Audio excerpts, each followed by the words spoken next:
হয়েছে তো দেখুন। সকালে যে হাঁসটা শুনলাম সেই হাঁসটার মশলা এবার করলাম। দেখুন বন্ধু, জলটা দিলাম,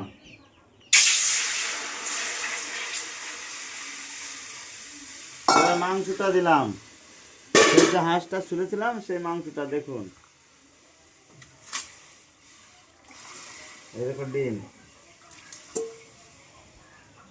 এবার একটু হলুদ দিলাম,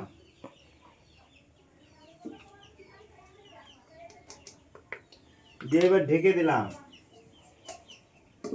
এবার মাংসটা গরম জলে ফুটুক। তেলটা দিলাম, এবার আলু কড়া দেবো, আলু কড়া ভেজে নিই, ঠিক আছে।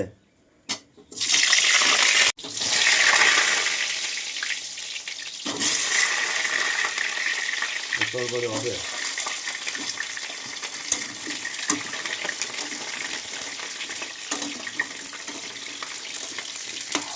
আলুগুলো ভাজা হচ্ছে দেখুন, আলুগুলো আমি ভেজে নিয়েছি।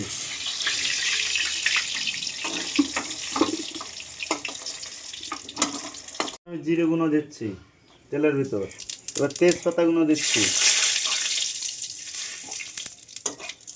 এবার পেঁয়াজগুলো দিচ্ছি দেখুন।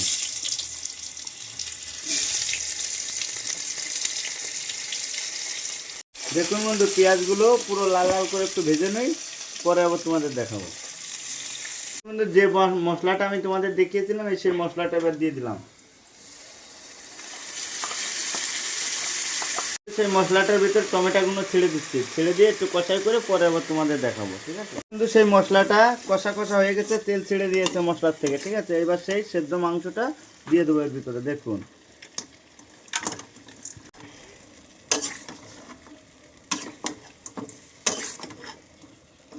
সেই মাংসটা কষাই হয়ে গেছে, তেল ছেড়ে দিয়েছে দেখুন, এই দেখুন, ঠিক আছে। এখান থেকে আমি 2 পিস রেখে দেবো খাওয়ার জন্য। এবার এই কষার ভিতরে আলুটা আমি দিয়ে দেবো, দেওয়ার পরে জল দিয়ে এবার ঢেকে দেবো।